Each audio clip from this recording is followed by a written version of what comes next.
नमस्कार, स्वागत छ दर्शकवृन्द यहाँहरूलाई यो विशेष कुराकानीमा। म रोहन श्रेष्ठ। दर्शकवृन्द, यति बेला मुलुक लगायत पुरा विश्व नै यति बेला लकडाउनको अवस्थामा रहेको छ। कोरोना भाइरसको कारणले गर्दाखेरि नेपाल मात्रै नभएर यति बेला समग्र विश्व नै प्रभावित भइरहेको छ। पुरै विश्व यति बेला लकडाउनको अवधिमा रहिरहेको छ। यही कारणले गर्दाखेरि, यो लकडाउनको कारणले गर्दाखेरि, त्यस्तै गरेर कोरोना भाइरसको कारणले गर्दाखेरि समग्र गतिविधिहरू ठप्प छ। यो एउटा भाइरस रहेको छ जसले मानवीय स्वास्थ्यमा असर गरिरहेको छ भनेदेखि अर्को क्रोनिक भाइरस अर्थतन्त्रमा देखिने पो हो कि भन्ने किसिमको चिन्ता पनि यति बेला विश्वव्यापी रूपमा छ। अझ हाम्रो जस्तो मुलुकको लागि झनै बढी छ। ठूला योजनाहरू सञ्चालन हुन सकिरहेका अवस्था रहेको छैन भनेदेखि कम्पनीहरू पनि यति बेला, इन्डस्ट्रीहरू पनि, फ्याक्ट्रीहरू पनि बन्द रहेको अवस्था रहेको छ। मुलुकको आर्थिक विकासको, उन्नतिको अबको मोडल के हुन सकिन्छ त? अथवा अझै भन्नुपर्दाखेरि हाम्रो ऊर्जा सेक्टरलाई हामीले कसरी छुन सक्छौँ? कुन रूपमा यसलाई चाहिँ व्यवस्थित ढङ्गबाट चाहिँ अगाडि बढेर मुलुक समृद्धको लागि एउटा मार्ग प्रशस्त गर्न सक्छौँ, एउटा खाका तयार गर्न सक्छौँ त? यही विषयमा आज हामी कुराकानी गर्न गइरहेका छौँ। त्यसको लागि आज हाम्रो स्टुडियोमा सबैभन्दा नेपालकै पहिलो निजी क्षेत्रबाट पहिलो लाइसेन्स होल्डर, त्यस्तै गरेर जलविद्युत आयोजनाका अभियन्ता, जलविद्युत अभियन्ता विज्ञ कृष्ण प्रसाद भण्डारी आज हामीसँग हुनुहुन्छ। स्वागत छ यहाँलाई। धन्यवाद। सबभन्दा पहिला त पछिल्लो समयलाई हेर्ने हो भनेदेखि आज मुलुक लकडाउनमा गएको पनि 31 दिन भइसकेको छ। कोरोना भाइरसले चाहिँ आक्रान्त बनाइरहेको यो बेलामा स्वास्थ्य भन्ने कुरा चाहिँ महत्त्वपूर्ण हुन आउँछ। यहाँले चाहिँ आफ्नो स्वास्थ्यको, त्यस्तै गरेर चाहिँ समग्र रूपमा चाहिँ नेपाल सरकारले गरिरहेका गतिविधिहरूलाई कसरी हेरिरहनु भएको छ? कुराकानी त्यहीबाट सुरु गरौँ। धन्यवाद। अब यो सबभन्दा प्रमुख कुरा त अब पहिला त स्वास्थ्य ठिक हुनु पर्यो। स्वास्थ्य ठिक भएपछि अरू कुराहरू मिल्दै जाने कुरा हो। त्यही भएर अहिले पनि हामी यो म आज यहाँ आउने मौका पनि अब लकडाउनकै कारणबाट म चाहिँ नि म यहाँ आउने आज मौका मिलेको छ। अब एक किसिमले म लकडाउनभित्रै नै छु। त्यो हिसाबले पनि म त्यो लकडाउनको पालना गरिराखेको अवस्था हो। र मुख्य कुरा के भने जहाँ पनि विकास निर्माण हो, जे होस्, सुरुवात गर्ने भनेको स्वास्थ्यबाटै सुरुवात हुनु पर्यो। एकदमै डेभलपमेन्टमा हामी गए पनि स्वास्थ्यकै कुरा आउँछ। जहाँ गए पनि स्वास्थ्य पहिला आफू ठिक हुनु पर्यो, स्वास्थ्य ठिक हुनु पर्यो, अनि त्यसले मुलुक समृद्धि अथवा आफ्नो समृद्धि, समाज समृद्धि, मुलुक समृद्धि हुने मौका मिल्छ। पछिल्लो समय नेपाल सरकारले जस्तो किसिमको चाहिँ अप्रोचहरू अगाडि बढाइरहेको छ नि, यो चाहिँ समग्र रूपमा लकडाउनलाई कार्यान्वयन, अझ भन्नुपर्दाखेरि चाहिँ यो कोरोना भाइरस संक्रमण फैलिन नदिनको लागि अवलम्बन गरिएको उपायहरू भनेर भनौँ। त्यो लकडाउन होस् अथवा चाहिँ क्वारेन्टाइन व्यवस्थापनदेखि लिएर हरेक चिज हुन आएन, त्यो कुरालाई चाहिँ कसरी हेरिरहनु भएको छ? कतिको इफेक्टिभ भएको छौँ हामी अहिलेसम्म? अहिले अब हामीले सरसर्ती हेर्दाखेरि अब यो यसको सुरुवात अब चाइनाबाट भयो भन्ने कुरा हो, हामीले पनि सुनेको हो। अब यसको म यो भनौँ न, अब यो भाइरसको म विज्ञ त होइन, तर पनि हामीले सरस्वती बुद्ध हेर्दाखेरि चाहिँ अब चाइनाबाट सुरुवात भयो र अब चाइनाबाट अब त्यतिखेर चाहिँ नि अब त्यसले एउटा आक्रान्त रूप लिँदै चाहिँ अहिले विश्वमा फैलियो। कारण त्यहाँबाट सुरुवात भन्ने कुरा चाहिँ हामीले त्यो गऱ्यौँ। र अब 185 जना चाहिँ नि अब त्यहाँका नेपालीहरू पनि वुहानबाट चाहिँ नि फिर्ता पनि आएको हो। त्यही भएर क्वारेन्टाइनमा पनि बसेकै हुन्।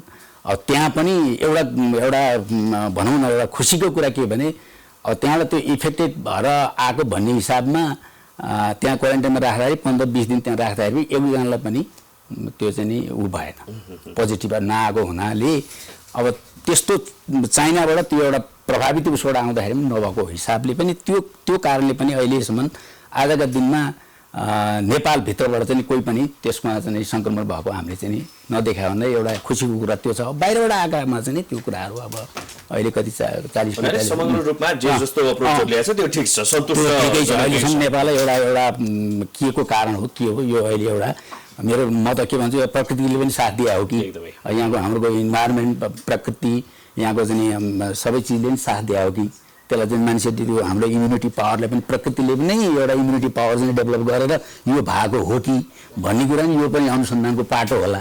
त्यो त अब त्यो खालका चाहिँ विज्ञहरूले गर्लान् होइन। तर समग्रमा हेर्दाखेरि अब हामी एक किसिमले भाग्यमानी चाहिँ आजका दिनसम्म बाहिरबाट आएका सङ्क्रमण भएर चाहिँ अब त्यो पनि एक किसिमको नर्मल जस्तै चाहिँ उपचार त भइ नै रहेको छ। तर आजको दिनमा एउटा चाहिँ डेथ भएको छैन, त्यो एउटा खुसीको। सर, एउटा कुरा नि, अब यो पछिल्लो समयलाई हेर्ने हो भनेदेखि यो कोरोना भाइरसको कारणले गर्दाखेरि विश्व आक्रान्त बनेको त आफ्नो ठाउँमा छँदैछ।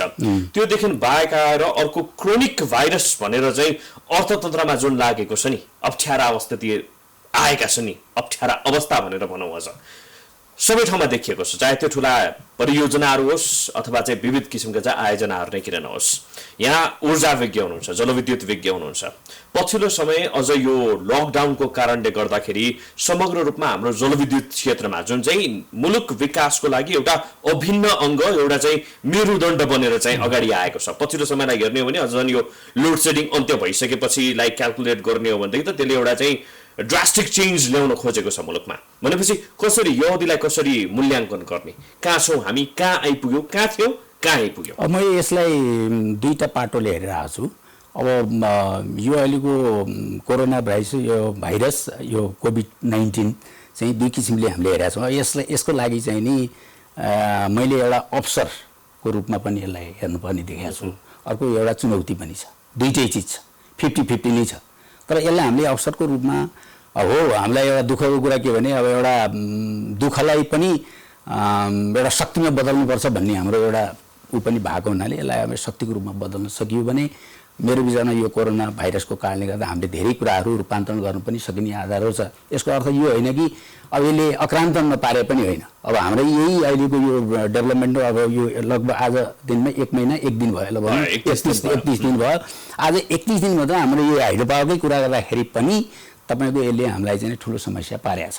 किनभने हामीले काम गर्न पाए, हामी त लकडाउनभित्र छौँ, हाम्रो कुनै एक्टिभिटिज भएको छैन साइडमा।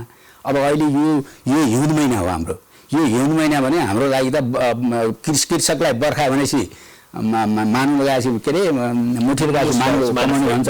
हाम्रो हाइड्रो पावरमा चाहिँ नि हिउँ भने त्यस्तै त्यो कृषकको जस्तै हो हाम्रो लागि। त्यस कारणले हाम्रो यो हिउँ टाइम बर्खा लाग्यो त काम गर्न सकिन्न। अब खोला बढिरहेको हुन्छ, बाढी पहिरो आउँछ, सारा हुन्छ, काम गर्न सकिन्न। अब यो टाइम ठ्याक्कै चाहिँ नि त्यो अहिले हाम्रो लगभग 200-300 मेगावाट चाहिँ नि प्रणालीमा जोड्ने टाइम हो यतिखेर। त्यतिखेर अब यो काम अब बर्खा लाग्छ, 2 महिना 1.5 महिनापछि बर्खा लाग्छ, त्यसपछि हामी काम गर्न सकिन्न भने त्यसले गर्दा यो बिचमा ठुलो चाहिँ नि हाम्रो चाहिँ नि आर्थिक नोक्सान भएको छ यो कारणले। यो कारणले गर्दाखेरि चाहिँ विद्युत जेनेरेसनमा के असर गर्छ? एकदम पर्यो जेनेरेसनमा, अनि जोडिसकेलाई त अब दुईटा कुरा हुन्छ। अब सिस्टम प्रणालीभित्र आइसकेलाई पनि अब त्यो किनभने हामीले यो कारणले अब उद्योग कल कारखाना बन्द छ। अब अहिले त इनर्जी त हाम्रो त भनौँ न एक किसिमले सरप्लस छ नि। अब अहिले त एनईले पनि आफ्नो प्रक्षेपण गरेर त सरप्लस भइसक्यो, बिजुली कहाँ खपत गर्ने भनेर। अब एनई हाम्रो प्राधिकरण, नेपाल विद्युत प्राधिकरणको पनि त्यो कुराहरू आइसकेका हुनाले अब प्रणालीमा जोडिएका आयोजनाहरू पनि सरप्लस छ बिजुली। एउटा अब त्यो भुक्तानी कसरी चाहिँ सन्तुलन मिलाउने एउटा कुरा छ, चुनौती। अर्को कुरो चाहिँ अब अहिले बन्दै गरेका निर्माणाधीन आयोजनाहरू पनि अब त्यो टाइममा सामान पुर्याउन सकेका हुँदैन, काहीँ चाहिँ एलसी खोलेर मेसिन ल्याउन सकेका छैन, लेबर छैन, अब सबै स्थिति डामाडोल छ अहिले। त्यो भन्नाले इलेक्ट्रिसिटी जेनेरेसनमा चाहिँ प्रब्लम भएन, त्यसमा चाहिँ प्रब्लम भएन। अहिले त जुन निर्माण अहिले यहाँ दुईटा छ, निर्माणाधीन आयोजना अब हाम्रो चाहिँ अहिले करिब सञ्चालन छ, निर्माण त कन्स्ट्रक्सन भइरहेछ नि त। त्यसमा त एक किसिमले चाहिँ प्रभाव पार्यो हैन, जुन चाहिँ अलरेडी हामी अब अरु चाहिँ अरुमा त्यसमा पनि दिन्छ। अब ऋण आयोजनाहरू पनि एक किसिमको त्यो पुरानो कुरा त्यो जारी नै छ, त्यो पनि हैन। त्यो विविध कारणले गर्दा त्यो ऋण पनि कसरी भयो भने यो प्राकृतिक प्रकोपले भएको। त्यतिखेर पनि तपाईँको अब भूकम्प पनि 72 मा भूकम्प गयो, त्यसपछि बाढी पहिरो गयो। त्यो प्राकृतिक प्रकोपले पनि कतिपय आयोजनाहरू ऋणहरू भए एउटा। अब अरू विविध कारणहरू पनि छन्, ब्याङ्किङ कारणहरू छन्, अरू कारण छन्, म्यानेजमेन्टका कारणहरू छन्, विविध कारणले गर्दा त्यो कारण पनि छ 24-25 वटा आयोजना। र अहिले यो कोरोना पछिको चाहिँ नि यो भाइरसको कारणले गर्दाखेरि चाहिँ लगभग 1 महिनामा पनि हाम्रो लगभग 2 देखि 3 अर्ब रुपियाँको क्षति भइरहेछ। 1 देखि 2 अर्ब रुपियाँ यो लकडाउनको अवधिमा 2 देखि 3 अझ त्यो अब ठ्याक्कै हामीले त्यो डाटा आकलन भएको छैन, मोटामोटी अहिले हाम्रो त्यति चाहिँ नि नोक्सान भइसकेको अवस्था छ। अब यो पूर्ति कसरी गर्ने त, त्यहाँ समस्या छ। यसलाई त कसले गर्दा राज्यले अब गर्नु पर्यो। हाम्रो त अब अभिभावक भयो भने जे पनि हामी निजी क्षेत्र भए पनि निजी क्षेत्र र सरकार भनेको नङ्ग्रो मासु हो। यो निजी क्षेत्र भनेर छुट्याउनु पनि पर्दैन। सरकारले जे चाहिँ प्राइभेट सेक्टरलाई हाइड्रो पावर विशेष गरी यो फेरि हाइड्रो पावर त एउटा सर्टेन टाइम पछि त सरकारले त्यो 30 वर्षपछि त सरकारलाई ह्यान्डओभर गर्ने हो भनेपछि यसलाई निजी क्षेत्र भन्नु पनि परेन। यो त सरकारको आयोजना निजी क्षेत्रले गरिदिएर त्यो 30 वर्षमा हकभोग गर्ने, त्यसपछि राज्यलाई फिर्ता गर्ने भने हो। त्यसलाई निजी क्षेत्र भन्ने कि सरकारको भन्ने? म त सरकारको र निजी क्षेत्र भन्नै पर्दैन हाइड्रो पावरमा। अब अरू व्यापारमा होला, जस्तै ठुल्ठुला इन्डस्ट्रीहरू भए, ठुला भयो, सिमेन्ट फ्याक्ट्री भए, त्यस्ता अब होटलहरू भए, ती चाहिँ निजीका प्योर निजी क्षेत्र भए, त्यो चाहिँ सरकारलाई ह्यान्डओभर हस्तान्तरण गर्नु परेन। अब यो भने त राज्यको चिज प्राइभेटले गरिदियो भने त्यसलाई राज्यको सरह चाहिँ त्यसलाई मानिदिनु पर्यो प्राइभेट सेक्टरलाई, यो हाइड्रोको प्राइभेट सेक्टरलाई मानिदिनु पर्यो। अनि त्यसको लागि किन छुट्याउनु पर्यो? अब त्यसको लागि म त के भन्छु नि, पूर्वाधार मध्येको पनि पूर्वाधार हाइड्रो पावर यो भनेको मेरुदण्ड हो नेपालको इकोनोमीलाई। अबको यो पछि यसलाई रिफर्म गर्ने हो भने जलविद्युतमा हामी एग्रेसिभली हामी फालेनौँ भने तपाईँ नेपालको इकोनोमी अझ ध्वस्त हुन्छ। अझ यो कारणले त अब कति जान्छ यो हाम्रो कोभिड-19 कति जान्छ त्यो पनि थाहा छैन हैन। अब अहिले नै 2 देखि 3 अर्ब रुपैयाँ चाहिँ घाटा भइसकेको छ भनेदेखि अब यो ठ्याक्कै मैले अब हाम्रो डाटा एनालाइसिस गर्दैछौँ हैन। यसको ठ्याक्कै म्यानेजमेन्टको पाटो चाहिँ के हुन सक्छ? किनभनेदेखि अब यो क्राइसिसको बेलामा त अब सरकारबाट नै सबै कुरा चाहिँ प्रत्याभूति हुनुपर्छ भनेर भन्नु पनि 100% गलत हुन आउँछ। भनेपछि त्यो बीचको बाटो अथवा चाहिँ विन विनको सिचुएसन के अब यसमा यस्तो हुन्छ, के गरेर चाहिँ हामी अगाडि बढ्छौँ? यसलाई चान्सेस के गर्न सकिन्छ भने अब यसमा अर्थ अब हामी पनि अब सरकारको पनि के चाहिँ हुनु पर्यो भने सरकार र निजी क्षेत्र दुवैको, किनभने यसलाई त अहिले सुरुवात त भइ नै सक्यो, निर्माण त कन्स्ट्रक्सन भइरहेछ भने त्यसलाई कुनै आफ्नो पनि लगानी छ, ब्याङ्कको पनि लगानी छ। ब्याङ्कको लगानी भने राज्यकै लगानी हो, एक किसिमको जनताको लगानी हो, त्यसलाई प्रोटेक्ट त गर्नु पर्यो नि त। त्यो कहाँबाट त्यसलाई चाहिँ नि हामीले जोगाउने हो त भन्दाखेरि एउटा बाटो त निकाल्नु पर्यो नि त हैन। त्यसको लागि अब सब्सिडाइज गरेर हुन्छ कि ब्याजलाई अनुदानमा परिणत गरेर हुन्छ कि हैन, त्यसलाई चाहिँ अब सेन्ट्रल ब्याङ्कले कुनै किसिमको चाहिँ इन्स्ट्रक्सन दिने हो कि हैन। त्यो भयो भने यसलाई चाहिँ नि जोगाउनु पर्यो क्या मेन कुरा। त्यसपछि फेरि यसले चाहिँ नि एउटा उसमा टेकअप लिन्छ र स्मुथली जान सक्छ, नत्र त यो त धराशायी हुने अवस्था आइसक्यो। तर फेरि यस्तो पनि त हो नि त, अब यो लकडाउन जुन दिन अन्त्य हुन्छ, लकडाउन अन्त्य हुने बित्तिकै त सबै इन्डस्ट्रीहरू पनि विगत झै समान रूपमा चाहिँ चल्न थाल्छन् भनेपछि त्यसले पनि त मिटिगेट गर्ने चान्सेस त होला नि त, कि त्यस्तो हुँदैन? होइन, अब लकडाउनको अब निश्चित छैन। अब किनभने अब यो लकडाउन कहिले खुल्ने के भन्ने निश्चित म त के भने अब यो लकडाउनको साथसाथै पनि अब निर्माणाधीन आयोजनाहरूलाई सुचारू गर्नको लागि राज्यले त्यो खालको वातावरण बनाइदिनु पर्यो हैन। त्यो भनेको के भने हामीले सामान चाहिँ नि अब ढुवानी व्यवस्था राम्रो हुनु पर्यो, लेबरहरू त्यहाँ काम गर्ने मौका हुनु पर्यो, त्यहाँ कुनै पनि लोकल डिस्टर्ब हुनु भएन हैन। र ब्याजहरू चाहिँ त्यसलाई चाहिँ अहिलेको ब्याजलाई चाहिँ हामीले किन हाम्रो हरेक आयोजनाहरू ओक्सिडेको आयोजना चले हुन्छ, कार्यतालिका हुन्छ कि हाम्रो त्यो कार्यतालिका त्यो टाइममा हाइड्रो पावरमा 1 घण्टा पनि तपाईँ त्यहाँ मिस्टेक भयो भने हाम्रो त्यहाँ भनौँ लाखौँ रुपियाँ चाहिँ नोक्सान भइरहेको हुन्छ। भनेपछि हाम्रो टाइम फ्रेमसँग त्यति चाहिँ लिङ्क छ क्या त्यहाँ आयोजनाहरू। त्यस कारण हामीले फेरि यो एउटा कुराले मात्र त्यहाँ त धेरै कुराहरू जोडिया हुन्छ, ब्याङ्कको लगानीदेखि आफ्नो पनि त लगानी हो नि। अब हाम्रो जनरली 70-80% त ब्याङ्कले दिन्छ भने अरू 20% 30% त फेरि प्राइभेट आफ्नो चाहिँ डेभलपरको लगानी भएको हुन्छ। त्यो पनि त लगानी नै हो नि, आफ्नो पनि लगानी, त्यो पनि अब ब्याङ्कबाट आएको पनि राज्यकै लगानी सम्झिनु पर्यो। त्यो चिज जोगाउने भने के भने त्यो कुरा दुवै पक्षले सहजीकरण गर्नु पर्यो। यसको अर्थ यो निजी क्षेत्रको यसलाई हामीले के मतलब यो नाफा घाटामा चल्ने चिज भनेर पनि राज्यले भन्नु भएन। त्यस कारणले अहिले यो लकडाउनको अवस्थामा चाहिँ के गर्नु पर्यो भने काम चाहिँ सुचारू भइदिनु पर्यो भन्ने मात्रै हाम्रो चाहिँ माग हो। तर त्यो काम सुचारू हुनको लागि पनि त फेरि रिस्क जोन रिस्क फ्याक्टर भन्ने कुरा छ त हैन र? के छ, कस्तो रूपमा चाहिँ सञ्चालन हुन्छ, कुन रूपमा चाहिँ यो म्यानेज भइरहेको छ अहिले, कसरी चाहिँ हुन्छ? अब अहिले त कसरी भइरहेको छ? अहिले चाहिँ अब अलिअलि अब अस्तिबाट अलिअलि केही सुचारूहरू केही आयोजनाहरू अब कोही अब उनीहरू त लकडाउनभित्र परिसकेका लेबरहरू कतिपय त्यहाँ बसिया छन्, अस्ति त कतिपय अब खानी छैन, बस्ने व्यवस्था त छ, खाने व्यवस्था छैन भन्ने हिसाबले नि कति मान्छेहरू अब आफ्नो हिसाबले चाहिँ घर जाने ऊ भयो, लेबरहरू पनि छैन अहिले। अब अहिले चाहिँ के भने मेन लेबर र निर्माण सामग्री डन्डी सिमेन्ट अब हरेक चिज छन् नि, जस्तै मेसिनहरू भयो, कति मेसिन एलसी खोलेर कोही चाहिँ पोर्टमा बसिरहेका हुन्छन्। अब यी सबै कुरालाई हेरेर प्याकेजमै हेरेर एउटा चाहिँ हामीले एउटा चाहिँ डाटा निकालेर प्याकेजमा हेरेर यसलाई सम्बोधन हुने किसिमले काम चाहिँ सुचारू गर्ने वातावरण बनाउनु पर्यो। र अर्को चाहिँ यो अहिले ब्याज अब किन ब्याङ्कको लगानी छ, अधिकांश हाइड्रो पावरमा त ब्याङ्कको लगानी छ, त्यो ब्याङ्कको लगानीलाई उसको त्यो पनि त प्रोटेक्ट त हुनु पर्यो। त्यसलाई राज्यले कसरी सब्सिडाइज त्यसलाई चाहिँ गर्न सक्छ त? अब यो ब्याज भनौँ न 2 महिना 3 महिना भन्ने त अब ब्याज मिनै गर्ने त भने होइन, टाइम चाहिँ एउटा बढाउने 3 महिनासम्म चाहिँ हामी टाइम बढाइन्छौँ भन्ने कुरा चाहिँ आएको छ। त्यतिले मात्रै यो हाइड्रो पावर नपुग्ला, अब अरू बिजनेसमा होला। 1-2-3 रूपमा बताउनु पर्दाखेरि चाहिँ ठ्याक्कै बुढाको अब तपाईँले अघि जुन प्याकेजको कुरा गर्नु भने होइन, त्यो प्याकेजको कुरामा जाने हो भनेदेखि 1 2 3 के हुन सक्छ? प्याकेजमा ब्याजको कुराहरू भयो, एउटा ब्याजको एकदम महत्त्वपूर्ण कुरा ब्याज छ। त्यसलाई दुईटा हुन्छ, ब्याज पनि 2 किसिमको हुन्छ। त्यसले ब्याजलाई चाहिँ घटाउने हो कि एक, अथवा त्यसलाई चाहिँ सब्सिडाइज त्यसलाई चाहिँ ब्याजलाई अनुदानमा परिणत गर्ने हो कि दुई होइन। त्यसपछि अब त्यो ब्याजको कुरा भयो र टाइम फ्रेम, जस्तै हाम्रो यो त्यसलाई के भन्छ भने कार्य यो ब्रेक इभेनलाई चाहिँ बनाउने, जस्तै 10 वर्ष छ भने 15 वर्ष गर्ने हो कि के हो त्यो हिसाब गरेर हामीले निकालेर त्यो एउटा गर्नु, त्यसलाई चाहिँ त्यो सम्बोधन गर्नु पऱ्यो। ब्याजको टाइम, ब्याज तिर्ने पनि हामीले टाइम चाहियो नि त, त्यो एउटा गर्नु पऱ्यो। र मेन कुरो अहिले यसलाई जोगाउने हो भने मेन कुरा हाम्रो ब्याज नै छ कि, किनभने यो ब्याजले गर्दा त धेरै आयोजनाहरू फेरि कस्ट लागत त बढिरहेछ, दिन प्रतिदिन बढिरहेछ। अब फेरि यो इन्ट्रेस्ट रेटलाई लिएर चाहिँ अहिले यो क्राइसिसमा त एक हिसाबले होला समस्या होला, तर पटक पटक चाहिँ इन्ट्रेस्ट रेटलाई लिएर किन समस्या आउँछ?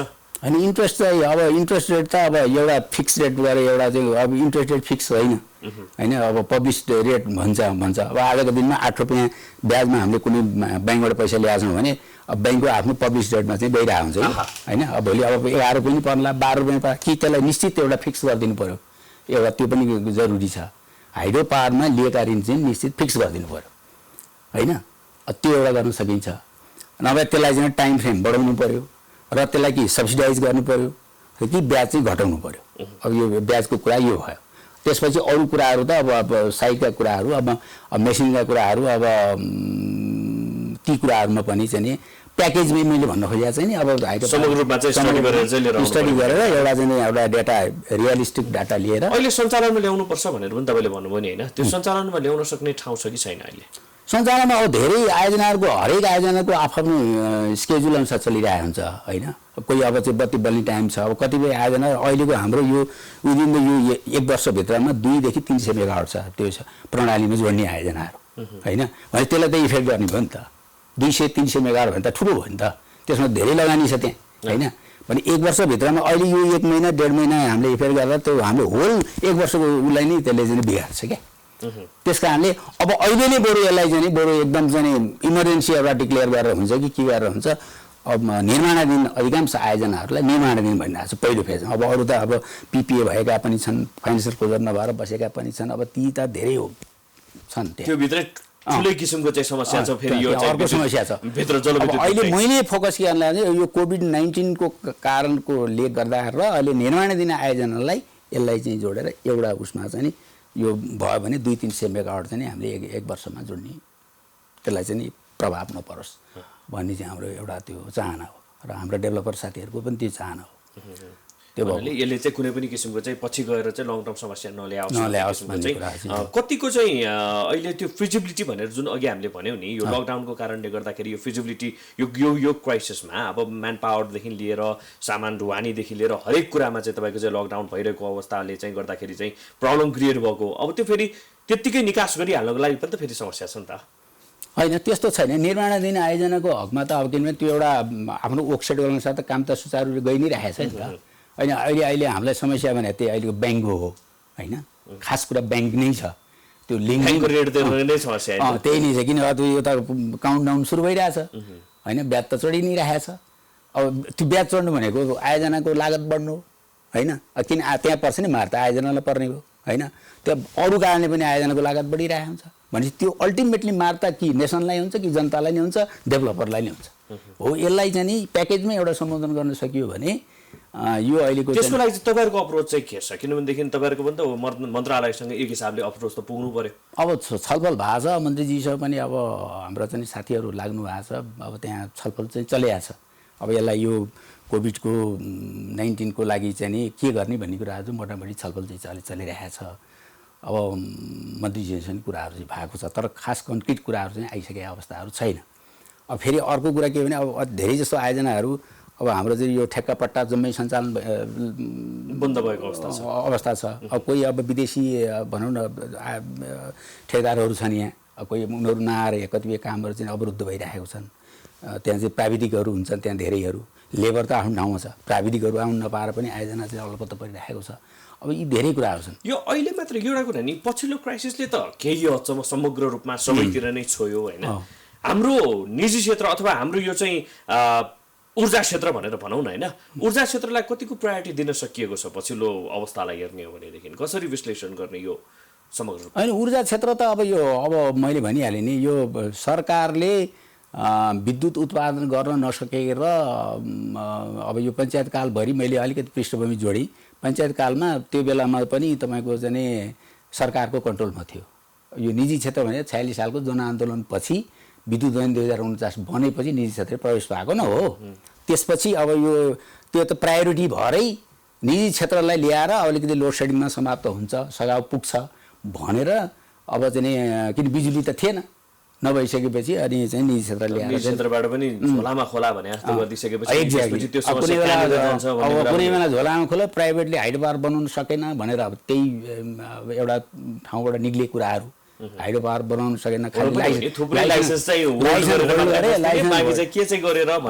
लाइसेन्स होल्ड गरे झोलामा खोला भयो, आयोजनाहरू चाहिँ आउन सकेन भनेर चाहिँ अब त्यतिखेर भने। अब अहिले अब त्यही प्राधिकरणै भनौँ म तोकेरै भन्छु। अब प्राधिकरण अब बिजुली सरप्लस हो, अब धेरै भएको बिजुली कहाँ लाने भन्छ प्राधिकरण। त्यो त अहिले त लकडाउन भएको कारणले गर्दा होइन, लकडाउनको कारण त आफ्नो त्यो भइहाल्यो। तर अब अहिले लकडाउन भन्दा हुनुभन्दा अगाडि पनि अब पावर चाहिँ सरप्लस हुने भयो, बिजुली धेरै हुने भयो। अब लोड सेडिङ त समाप्त भइसक्यो, अब बिजुली कहाँ खपत गर्ने भन्ने कुराहरू त आइसक्यो नि त। अब त्यही बेला 3 वर्ष 4 वर्ष अगाडि चाहिँ नि अब बिजुली चाहिँ नि हामीलाई पुगेन, लोड सेडिङ भइरहेछ, बिजुली बचत गर्नु पऱ्यो है, अब सिएफएल राख्नु पऱ्यो, गर्नु पऱ्यो, करोडौँ विज्ञापन भयो, सिएफएल राखियो, सारा भयो नि त कुनै बेला। अब अहिले आएर त्यही चाहिँ नि बिजुली धेरै भयो ल कहाँ लगाए उ गर्ने, त्यो त राज्यले गर्नु पऱ्यो नि। ठुल्ठुला इन्डस्ट्रीहरू ठुल्ठुलो ल्याउनु पऱ्यो, क्याप्टिभ पावरहरू ल्याउनु पऱ्यो होइन। अब यसलाई चाहिँ अब हो, अब हामीले के भने अब दुईवटा छिमेकी राष्ट्र छ, ठ्याक्कै फेरि पुगिसकेको अवस्था पनि हो र। किनभनेदेखि हाम्रो विद्युतको जुन क्यापेसिटी छ, हाम्रो चाहिँ ऊर्जा जेनेरेसनको जुन क्यापेसिटी छ त्यो त लाखौँमा क्यालकुलेट भएको छ।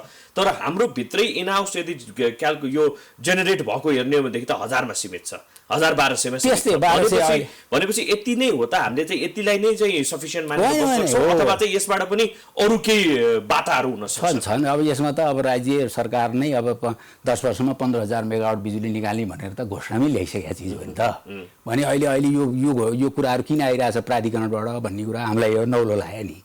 अब सरकार भन्छ अब उनीहरू आफ्नै घोषणापत्रमा आइसक्यो 15,000 10 वर्षमा 15,000 मेगावाटको एउटा एक्सट्रिमली एउटा चाहिँ उनीहरूले आफ्नो घोषणामा ल्याइसके। अब त्यो बिजुली अब यहाँ धेरै भयो भन्छ प्राधिकरण, हामी बिजुली खरिद गर्न सकिन्न, गाह्रो छ भन्छ, स्वाभाविक हो त्यो, उसले भन्नु पनि स्वाभाविक हो। पावर कहाँ लगाएर कन्ज्युम भयो नि त, कि लगाएर बेच्नु पऱ्यो।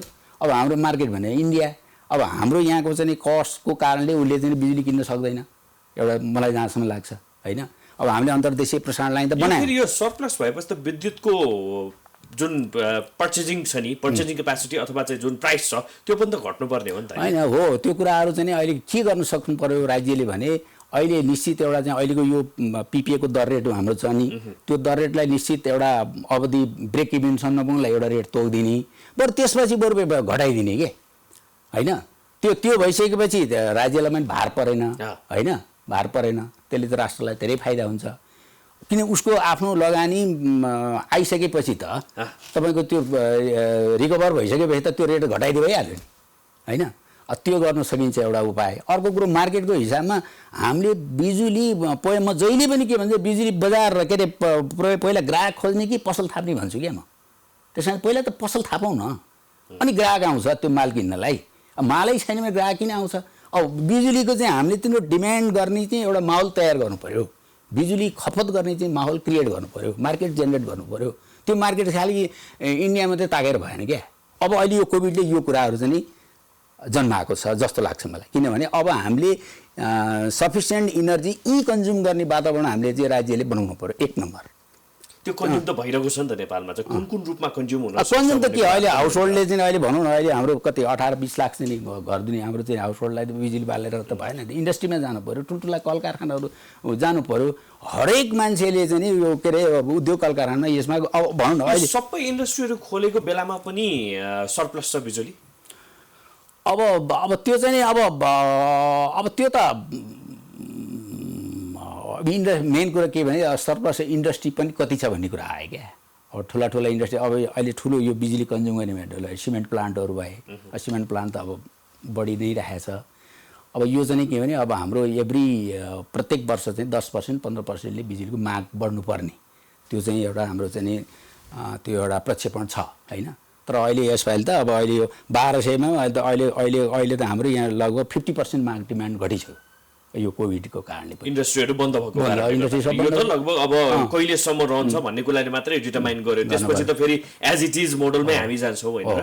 त्यस कारणले अब हामीले बिजुली बाहिर लगेर यो प्रसारण लाइन अन्तर्देशीय प्रसारण लाइन भएको कारणले अब इन्डियालाई बेच्ने भन्ने नारा लाएर पनि काम छैन।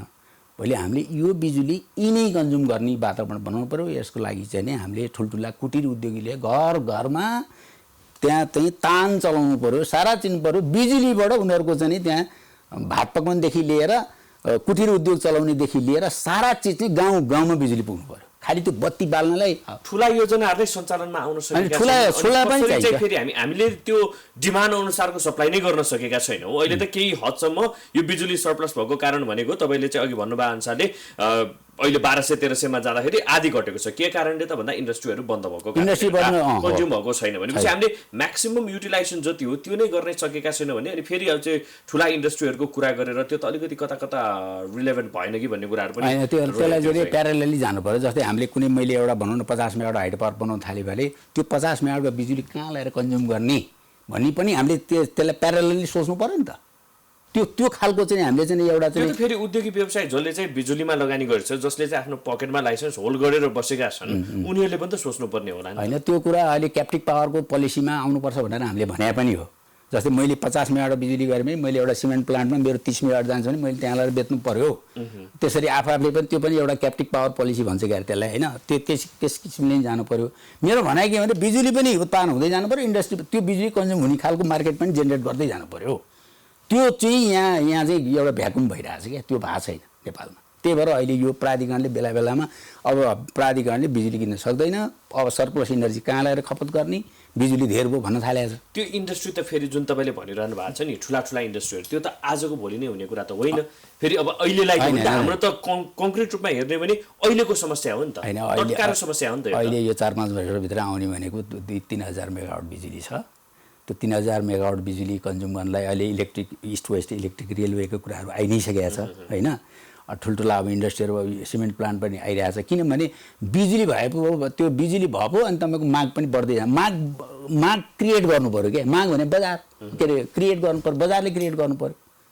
अब यहाँ उत्पादन मात्रै भएर पनि भएन नि त, अनि मागै छैन भने त्यो माग र के अरे सप्लाई र डिमान्ड चाहिँ मिट गर्दै जाने अवस्था भयो भने हो। यहाँले भने आयोजना पनि त्यो के रातारात बन्ने त होइन नि त। हाइड्रो पावर पनि त त्यो 1 वर्षमा 2 वर्षमा त बन्दैन। एटलिस्ट चाहिँ 20 मेगावाट प्रोजेक्ट गर्नलाई पनि 3 वर्ष लगभग 4 वर्ष लाग्छ भने त्यही किसिमले ल मैले आज त्यहाँ एउटा चाहिँ हाइड्रो पावर बनाएँ भने त्यहाँ पनि त्यो एउटा हाइड्रो पावर बनाउँदा त्यो बिजुली त्यहाँ कन्ज्युम गर्ने खालको इन्डस्ट्री पनि डेभलप हुनु पऱ्यो। कुनै निकायले गर्नु पऱ्यो। त्यो राज्यले त्यो खालको माहौल निर्माण गरिदिनु भनेपछि तपाईँले अहिले हाम्रो त नेपालको अब हाम्रो इकोनोमी त अब यो यसबाट चलायन भएन भने त हाम्रो इकोनोमी कोल्याप्सै हुन्छ। अब यसमा कृषि अब हेर्नुहोस् है, यहाँ अब हाम्रो यो अब यसको र मेटेरियल भनेको एउटा टर्बाइन मात्रै ल्याउने हो। हामीले पानी हामीसँगै छ, अब गिटी बालुवा ढुङ्गा हामीसँग छ, डन्डी सिमेन्ट हामीसँग सफिसियन्ट छ भने अब खालि एउटा मेसिन मात्रै हामीले लिए पुग्ने एउटा। अब हाम्रो आफ्नो त्यो चाहिँ बिजुली चाहिँ आफ्नो चाहिँ देशले धान्न सक्ने, अर्काको उसको पछि लाग्नु नपर्ने त्यो चिज हामीसँग छ। र अर्को कृषि, कृषिमा यो कृषि र ऊर्जामा आत्मनिर्भर भयो भने हाम्रो इकोनोमी सस्टेन गर्नलाई कुनै समस्या छैन। अब अहिले यहाँ हुन त आर्थिक विज्ञानले अब धराशायी हुँदैछ, यहाँ हुँदैछ, वर्ल्डमा इकोनोमिक क्राइसिस हुँदैछ भन्ने अब यो कुरा त आइरहेको छ। इफेक्ट त होला। ऊर्जामा हामी आत्मनिर्भर बन्यो कि भनेन? मेरो विचारमा हामी बन्ने क्रममा सरप्लसको कुरा गर्ने हो भने त हामी आत्मनिर्भर बनिसकेका छौँ। बन्यो। अब सरप्लस भनेको अर्थ आत्मनिर्भर बन्न सकिँदो रहेछ भन्ने कुरो त देखियो नि त। किनभने अब त्यो आत्मनिर्भर भने त तपाईँले जति तपाईँले अब हेर्नु न, आज अधिकांश आयोजनाहरू चाहिँ हामीले बत्ती बिगाएर आयात त गरिरहेका छौँ त। अब आयातलाई विस्थापित गर्नु पऱ्यो। आयातलाई विस्थापित गर्ने यहाँ प्रोडक्सन बढाउनु पऱ्यो। अब प्रोडक्सन बढ्ने बित्तिकै त्यो बिजुली चाहिँ कन्ज्युम हुनु पऱ्यो नि त। अनि मात्रै तपाईँ निर्यात मात्रै हुने भयो नि त, न त निर्यातै भयो भने आफूलाई त भयो नि त। भने बिजुली चाहिँ के भने हामीसँग भएको स्रोत भयो क्या, यो कुनै चाहिँ बाहिरबाट ल्याउनु परेन।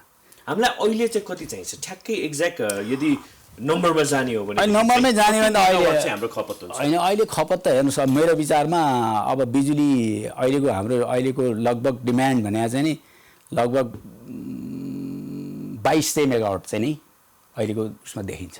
2200 मेगावाट। अब अहिले हाम्रो प्रणालीमा देखिएको भनेको त्यो 1200-1300 होला। त्यो पनि इन्डियाबाट कति अहिले त घटेको छ, 500 मेगावाट भनेको छ।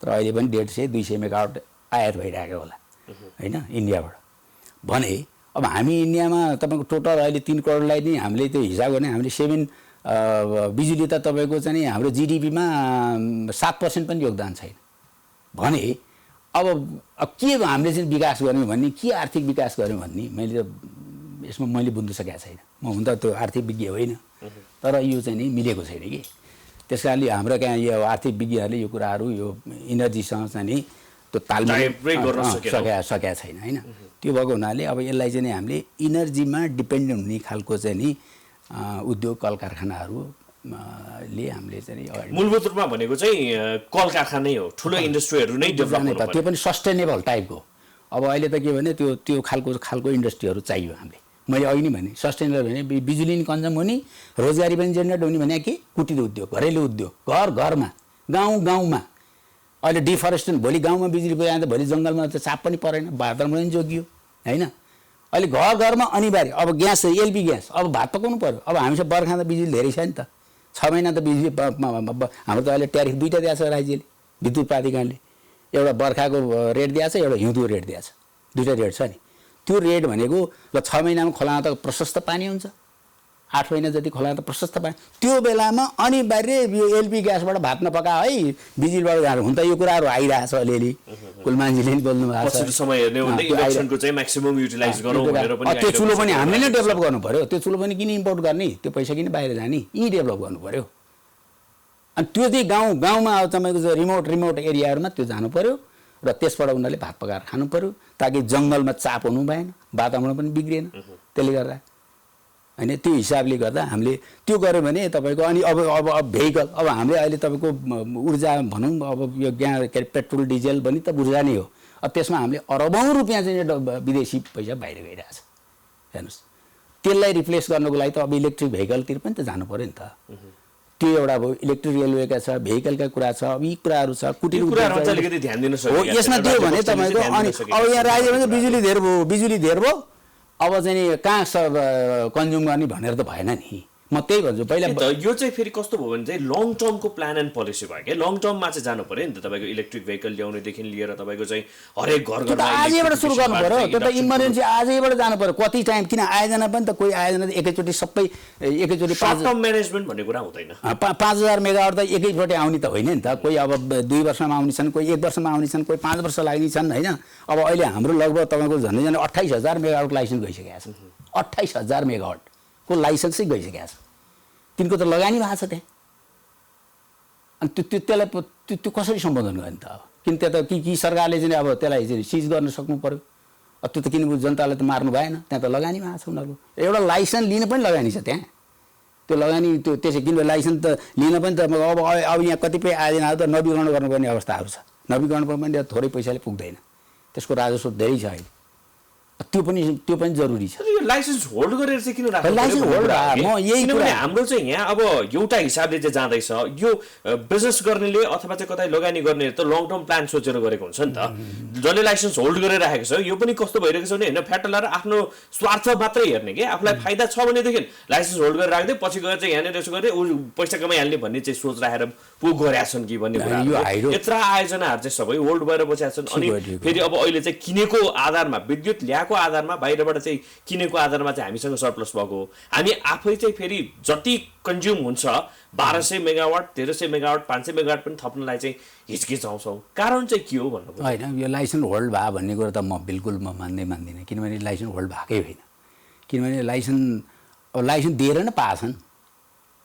राजस्व तिरेका छ लाइसेन्स लिएका छन् के को लागि ल्याएछन् बनाउनैको लागि ल्याएछन् अब त्यो बनाउने वातावरण छ त त्यतिखेर त तपाईँ के कारणले गर्दा अब हाम्रो यहाँको अब भनौँ न अहिलेको लगभग 28000 मेगावाट लाइसेन्स जारी भयो भनेको 28000 मेगावाटको प्रोजेक्ट बनाउनुको लागि कति पैसा चाहिन्छ त्यो ख्याल गर्नु पर्यो नि त राज्यले होइन कि लाइसेन्स त्यस होल्ड लाइसेन्स त दिनलाई चाहिँ होल्ड गर्नु पर्यो बरु लाइसेन्स दिनलाई चाहिँ होल्ड गर्दै आयो भने त्यो अनि लाइसेन्स लिएकालाई चाहिँ लिइसकेपछि लाइसेन्स होल्ड भयो भन्न मिल्दैन किन मिल्दैन लाइसेन्स लिनेहरूले पनि त लगानी त गरेका छैनन् नि ए बाबा लाइसेन्स लिने त्यही त भन्छु म लाइसेन्स लिनलाई त त्यत्तिकै एउटा निबन्ध दिएर त लाइसेन्स आउँदैन त्यसको नि आफ्नो सर्टेन क्राइटेरिया छ गभर्मेन्टले बनाएको त्यो एकदम टफ क्राइटेरियाहरू छन् त्यो मिट नगरिकन लाइसेन्स नै पाउँदैन अब त्यसको त्यत्रो चाहिँ पैसा त्यहाँ त राजस्व तिरिराखेको हुन्छ, त्यसले अध्ययन गर्नुपर्छ।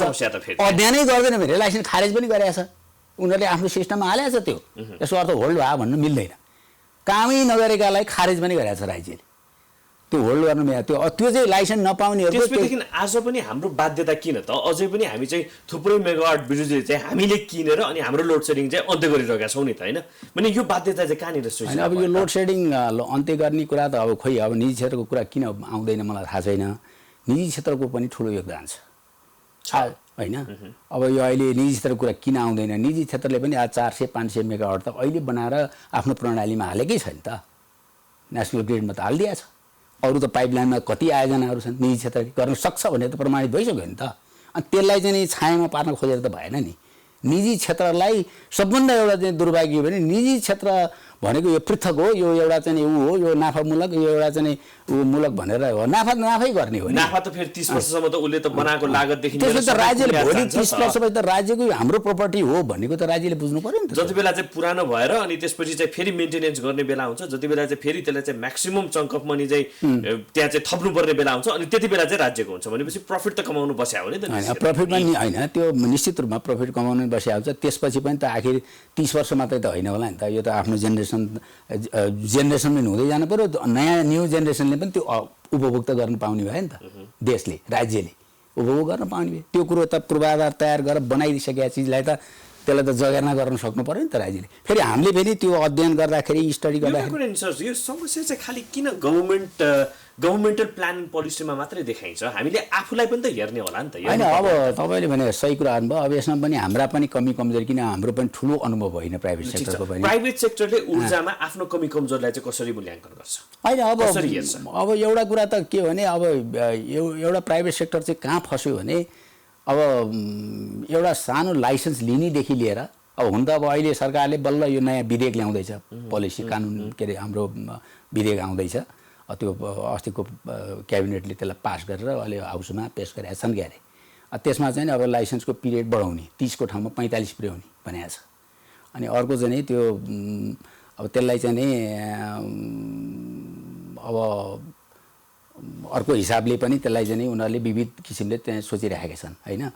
त्यसले गर्दाखेरि त्यो चाहिँ म यो लाइसेन्स पिरियड बढ्नुमा यो समस्या समाधान होइन, हुने होइन। 45 वर्ष बनाउने भन्ने कुराहरू छ क्या अरे। त्यसलाई चाहिँ बरु घटाएर बरु चाहिँ नि त्यसबाट चाहिँ नि म्याक्सिमम। होइन, मैले भनेको चाहिँ निजी क्षेत्रको कमजोरी चाहिँ के छ? निजी क्षेत्रको कमजोरी त अब त्यो मूल्याङ्कन भनेर भनिन्छ नि, किनभनेदेखि हरेक कुराको चाहिँ दुईटा पाटो हुन्छ, नेगेटिभ र पोजिटिभ दुईटै पाटो। पोजिटिभ साइडलाई हेर्ने हो भनेदेखि निजी क्षेत्रले पनि आफ्नो हिसाबले हरदम प्रयास गरेको छ, गरेकै छ, नगरेको भन्न मिल्दैन। यदि चाहिँ नेगेटिभ साइड हेर्ने, निजी क्षेत्र आफै सचिनु पर्ने ठाउँ हेर्ने हो भने चाहिँ एकाधर म्यानेजमेन्ट नै हो, होइन? अरू कुरा के भने अब पुँजीको पनि कुराहरू छ। अब कमजोरी त त्यहाँ हो, पुँजीको कारण हो, अरू के पनि होइन। निजी क्षेत्रले यत्रो आँट गर्यो, एउटा चाहिँ निजी क्षेत्रले यत्रो चाहिँ जोखिम उठाएर, लाइबिलिटी उठाएर चाहिँ जोखिम आएर, त्यो चाहिँ ठुलो कुरा हामीले चाहिँ स्याल्युट गर्नुपर्ने नै त्यही हो निजी क्षेत्रलाई। यसको अर्थ त्यो होइन कि उसका त्यहाँ धेरै कुराहरू छन्, समस्याहरू। त्यो समस्याहरू त अब लोकलदेखि लिएर, अब पैसा म्यानेजमेन्ट गर्नेदेखि लिएर, आयोजना म्यानेजमेन्ट गर्नेदेखि लिएका समस्याहरू छन्। त्यहाँमाथि त्यत्रो आयोजनाहरू बनाउनुको लागि त वैदेशिक लगानीबाट हामीले डिपेन्डेन्ट हुनुपर्नेहरू छ। कति कुराहरू वैदेशिक लगानी किन आइरहेको छैन भन्ने कुरा नि हामीले मूल्याङ्कन गर्नु पऱ्यो, होइन? त्यो हामीले वैदेशिक ल्याउने कुरा, त्यो वातावरण बन्नु पऱ्यो, होइन? अब वान विन्डो पोलिसी भनेको छ, वातावरण छैनै हो नेपालमा। अब खोइ नभए भने त पुँजी खोइ त, यस्तो पुँजीले त आयोजना, यहाँ पुँजीकै कारण हो, अरू केही पनि छैन। यो पुँजी राम्रोसँग चाहिँ नि आउने वातावरण, वैदेशिक लगानी अथवा नेपालको पुँजी राम्रोसँग हुने भयो भने यहाँ समस्या छैन आयोजना बनाउनलाई। म प्राइभेट सेक्टरको कमजोरी म त्यति देख्दिनँ। होला एक हातमा केही व्यक्तिहरू, कुनै चाहिँ भेस्टेड ग्रुपहरू पनि होला न, म एउटै उसमा हेर्दिनँ म त्यसलाई। कमजोरी जहाँ पनि हुन्छ, राज्यको नि केही सानातिना कमजोरीहरू छन्, तर त्यसलाई सच्याउँदै जानु पऱ्यो। तर अब सचिने अवस्था छ। त्यसको अर्थ यो होइन कि एउटाले गल्ती गरेर समग्र बास्केटलाई त्यो होललाई नै, सिस्टमलाई नै गाली गर्नु मिलेन। त्यस कारणले निजी क्षेत्रले नगरेको भन्नु मिल्दैन। आजको यो दिनमा आज कमसेकम धान फाल्यो नि त। आज खरबौँ रुपियाँ चाहिँ जोखिममा निजी क्षेत्रले आँट गरेर हालेको छ, लाइबिलिटी लिइरहेको छ नि त्यो। चाहे त्यो 30% होस्, चाहे बैङ्कको होस्, दुइटै त ल्याचे लाएरै ल्याएको छन् पैसा त। त्यो कुराको राज्यले बुझिदिनु पऱ्यो। यसले राज्यकै सर भन्डान दिनु पऱ्यो निजी क्षेत्रलाई नि भन्ने मात्रै हो हाम्रो कुरा। त्यस कारण म निजी स्तरको कमी कमजोरी अब बादमा होलान्, तर म धेरै कमजोरी छ जस्तो मलाई लाग्दैन। अन्त्यमा लगभग हामी समयको अन्त्यतिर आइसकेका छौँ। यो कार्यक्रमलाई समअप गर्ने हो भनेदेखि राज्यले के गर्ने, निजी क्षेत्रले के गर्ने, पुतागत रूपमा एकदमै छोटो रूपमा। अब राज्यले मैले भनिहालेँ, अब ब्याजलाई सब्सिडाइज गर्ने अथवा ब्याजलाई घटाइदिने एक नम्बर। अर्को कुरो चाहिँ नि वैदेशिक लगानीलाई ल्याउने वातावरण बनाइदिने, होइन, एफडिआई भनौँ, प्रत्यक्ष वैदेशिक लगानी आउने वातावरण बन्नु पऱ्यो। यदि डेभलपरले चाहेमा उसलाई सहजीकरण गर्नु पऱ्यो। त्यहाँ कुना काप्चा कोट्याएर हेर्नु भएन। उसले पैसा ल्याएर हाइड्रो पावर डेभलप गर्छु, म उत्पादनमूलक काम गर्छु भन्छ भने उसको लागि सहजीकरण गरिदिनु पऱ्यो। त्यहाँ 10वटा कुरा आउनु पर्यो। तर खालि मोनिटरिङ के गर्नु पऱ्यो भने भोलि उसले त्यहाँबाट ल्याएका पैसाहरू चाहिँ नयाँ नयाँ लाग्नु भएन, त्यसलाई कडा स्ट्रङली मोनिटरिङ गर्नु पऱ्यो, त्यसलाई पनिसमेन्ट दिनु। उसको इमान के छ भन्ने कुरा पनि त हेर्नु पर्ला नि त। कसको? जसले चाहिँ लगानी गरिरहेको छ उनीहरूको, चाहे त्यो विदेशी होस् अथवा चाहिँ स्वदेशी। उसले विदेशी दुई किसिम हुन्छ। विदेशी लगानी भने एउटा ऋणबाट आउने लगानी एउटा हुन्छ, होइन, एउटा उनीहरूले संयुक्त लगानी भनेर पार्टनरसिपमा पनि आउने हुन्छ। यो दुईटै चिजलाई सहजीकरण गरिदिनु पऱ्यो, होइन। त्यसमा राज्यले त्यहाँ चाहिँ नि एउटा फेसिलिटेट गरिदिनु पऱ्यो, रेगुलेट गर्नु भएन, फेसिलिटेट गरिदिनु पऱ्यो, त्यति हो। त्यति भइदियो भने नेपालमा हाइड्रो पावर बनाउनलाई निजी क्षेत्र सक्षम छन्। यो कुरो प्रमाणित भएको छ। टेक्नोलोजीमा नि उनीहरू अब मिसिन त हामीसँग छैन।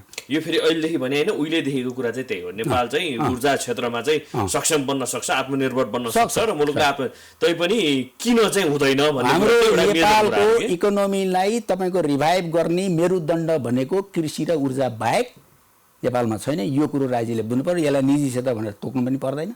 त्यसमा राज्यले, म त साँच्चै भने राष्ट्रिय बजेट बराबरको चाहिँ केही पैसा चाहिन्छ भने म हुन त अहिले यो सेवामूलक क्षेत्र, स्वास्थ्य, शिक्षा के भनेको छ, प्रोडक्टिभिटीलाई चाहिँ नि प्रायोरिटी दिएर राष्ट्रिय बजेटको 50% राष्ट्रिय बजेट चाहिँ हाल्ने हुन्छ यसमा कृषि र चाहिँ ऊर्जालाई आँखा चिम्लेर राज्यले। त्यो आँट गर्नु पऱ्यो नि। बरु त्यसलाई प्रोपर मोनिटरिङ राज्यले गरोस् न, त्यहाँ लिकेज नहोस्, भ्रष्टाचार नहोस्, ट्रान्सप्यारेन्ट होस्, सारा चिज होस्, त्यो गर्नु पर्यो, मोनिटरिङ गरोस् न। गर्छ नि निजी क्षेत्रले। फेरि उनीहरूको एकाउन्टेबिलिटी असाध्यै राम्रो छ प्राइभेट सेक्टरको। त्यहाँ पारदर्शी छ, त्यहाँ कसैले त्यहाँ चाहिँ दुरुपयोग पनि हुँदैन। त्यो ऊर्जाबाट मुलुक समृद्ध बनाउने बाटो के हो? ऊर्जाबाट मुलुक समृद्ध, मैले अहिले नै भने यो हाइड्रो पावर ऊर्जा भनेको, अब म हाइड्रो पावर पनि भन्दिनँ। अब अहिले त सोलर पनि आइसक्यो, बायोमास पनि आइसक्यो, विन्ड पावर पनि आइसक्यो, मिक्स इनर्जीको कुरा त आइ नै सक्यो, होइन।